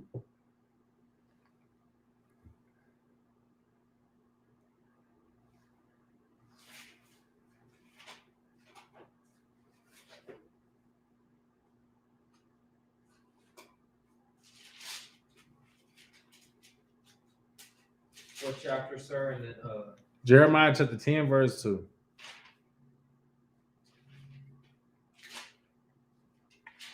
Just for time's sake, go ahead. Yes, sir. I got you, sir. Go ahead. You got read it when you got it. Is it chapter 10, verse 2?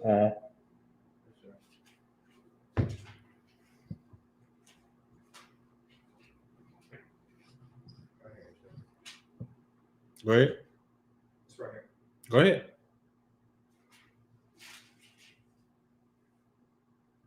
This is the book of This is the book of Jeremiah, chapter 10, verse 2.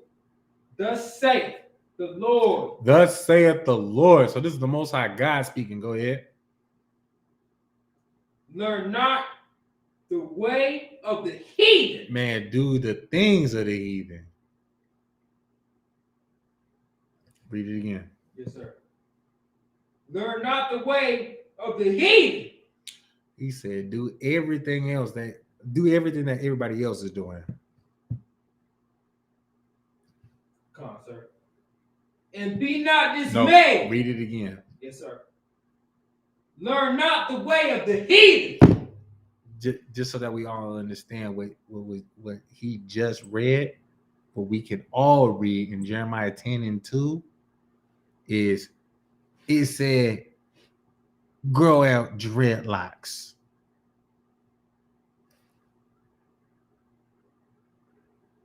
Read it again. Yes, sir. Learn not the way of the heathen. Learn not the way of the heathen. Don't learn the ways of their hair culture, their ways of dealing with women. You understand? Their ways of consuming drugs. You understand? Because mind you, tobacco, the way that we deal with tobacco and so like in marijuana and opioids and stuff like that, that is not the way of the Israelite culture of Blacks, Hispanics, and Native Americans. You understand? That is the way of the other nations. You understand? Opioids, but mind you, if it's a plant, the Most High God said that basically, and it's paraphrasing, that basically he's got plants for meat, and then he's also got plants for medicine. What's a plant for meat? Something that you are to eat for nutrients, something to make you get stronger, like your green peas, your carrots. You understand? Hell, you can even look at fruits. And big fruits are for meat. You understand? Apples and oranges and mangoes. I love me some mangoes. Like mangoes, you know, that's one of my most favorite things. You understand? Like, actually, my favorite fruit is strawberries, but it's a berry, whatever. Anyways, you understand? Those things are to be eaten for meat, for nutrients. Meat makes you stronger. When you eat meat or when you eat plants wait, did you have something to say? All right, all right. If you're eating something with nutrients, that meat is to it having the analogy of being for meat is because strawberries is going to give you those antioxidants. That's meat for your metabolism. Potassium, man, that's meat from catching a cramp. Somebody that knows who they know who I'm talking to. Miss, I want to catch a cramp. You understand? Every week. So like you. But you get what I'm saying? You got your blueberries. I believe those are excellent with antioxidants. I believe vitamin E and vitamin D. You understand? It's meat to make something stronger in your body. You understand? Those things are for meat. But then there are plants that are for medicine. You understand? Just because marijuana, mind you, I see you. Marijuana is, go ahead. If you got to go to the bathroom, just go ahead. Marijuana is something that can be utilized for medicine does not mean that, oh, you know, well, I'm gonna self-prescribe myself and smoke some weed because no, we ain't gonna go into the because you just want to get high. You trying to escape your goddamn reality. You understand? You're a drug addict is why you want to smoke weed. Because never have I heard anybody say, damn, man, I had a hard ass day. Let me go take me some. Man, I'm about to take me 2 Advil, about 3 Tylenol, and then a Robitussin and some Tums. How come I don't hear that? How come you never heard that? Talk about what I heard. Who heard? Tell me. You tell me when you heard somebody say, I need me about 3 Tylenol right now, bro. Like, I just had a hard ass day. Oh, you got a headache? Nah, man, I just had a hard day, bro. About to snort me up 3 Tylenol. I get some Percocets. But that Tylenol will help you with whatever issue you got, though. Right? Right? But no, you want to choose the way of your oppressor.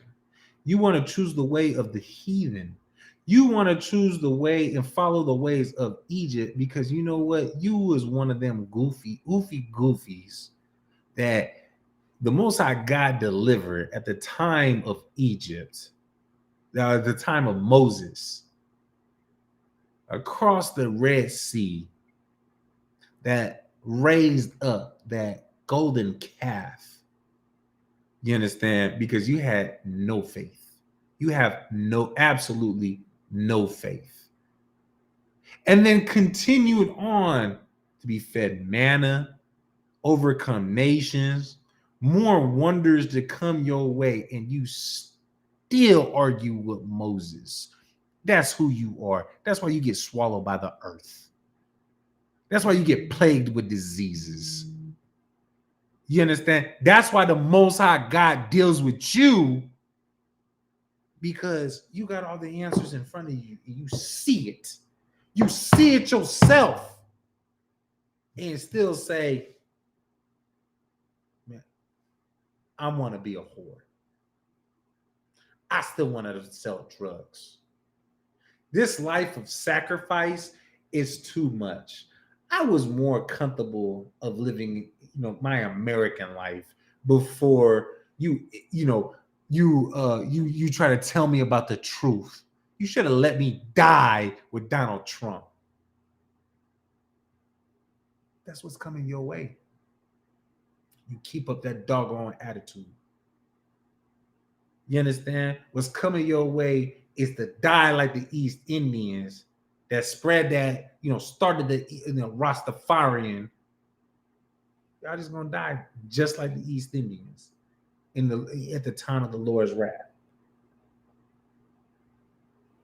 Because that's what you're saying. You understand? Thus say the Lord, learn not the way of the heathen. You learn the way of the heathen. What are you gonna do? Become the heathen. You might as well just be called a heathen. You understand? And that part of the reason why them so-called fake Jews were called niggers at the time of World War II was because they was trying to act like somebody. I wonder who. Maybe it was like the people that they was being called that were actually the Jews. You understand? I pray that you do. We're going to read one more verse, and then I'm going to wrap it up. This is the book of Psalms, chapter 96, verse 5. You understand? This is the book of Psalms, chapter 96, verse 5. For all the gods of the nations are idols. For all the gods of the nations are idols. But the Lord made the heavens. Man, that right there heavy as hell. You understand? And in fact, I mean, we might have to bump it up a couple verses. You understand? Let me see where I want to start. You know what? We're gonna start from verse 1. Screw it. This is beautiful right here. This is the book of Psalms, chapter 96, verse 1. You understand? Oh, sing unto the Lord a new song. Sing unto the Lord all the earth. Sing unto the Lord, bless his name. Shew forth his salvation from day to day. Verse 3, declare his glory among the heathen. Ooh. I mean, it's crazy because I thought God loved everybody, but it says, declare his glory among the heathen. Declare his glory among the heathen. Something that is supposed to overcome the heathen, something that is supposed to be above the heathen. His glory is separate from everybody else, which emphasizes why he is better and greater and above the heathen. His wonders among all people. Verse 4, for the Lord is great and greatly to be praised. He is to be feared above all gods.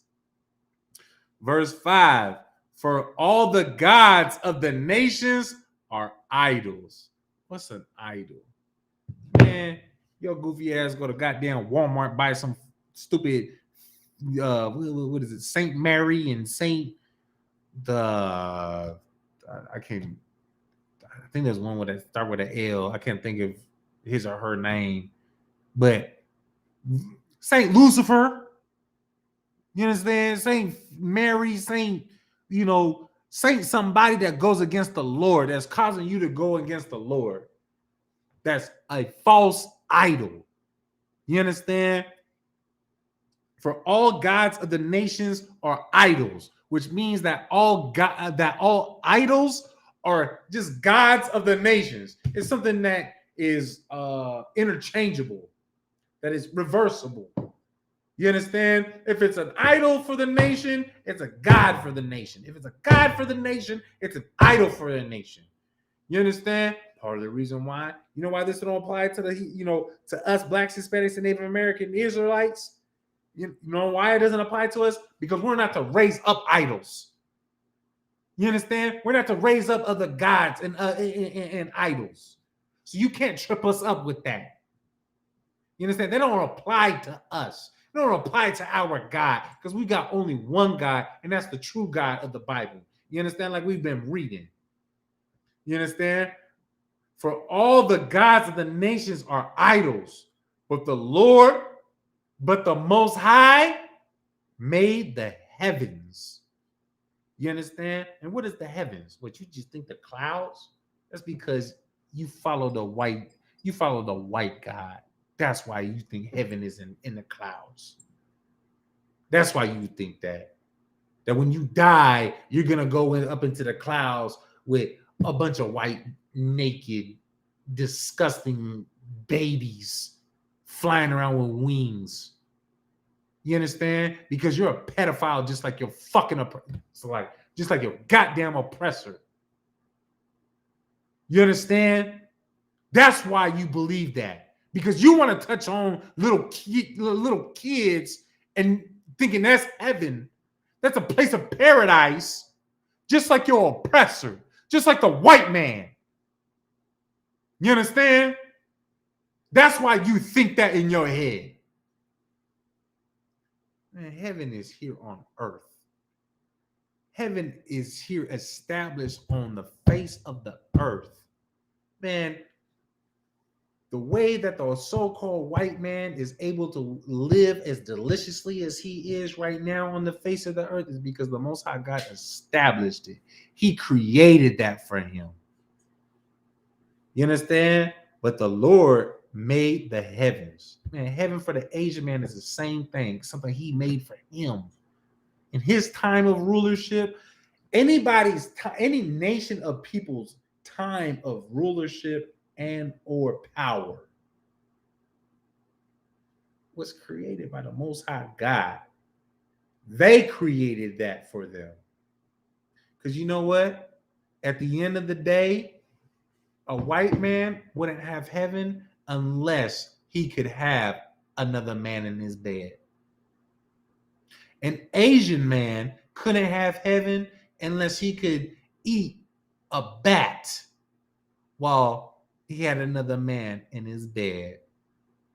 An African man couldn't have heaven unless he was eating a bat, taking cow piss showers right before he got in bed with another man. You understand? These are the customs of these other people. These are the customs of the other nations. And mind you, there are gods that they worship that back up what I just said, that they all just, that they all do. I'm not saying it just to be funny. We think it's funny as Israelites because, man, who the hell would do that? An Asian man, a white man, and an African man. And in fact, all three of them are all doing it together. You understand? And Salakia. And with that, Shalom Yahweh Hashem Yahweh Shai Barakatham to all the brothers of Israel. Shalom Yahweh Shamar Ilatabah Hashem Yahweh Shai to all the sisters of Israel. This is the ISUPK Las Vegas Tuesday Brotherhood class. I am a priest and officer of 50 Rock, and class dismissed.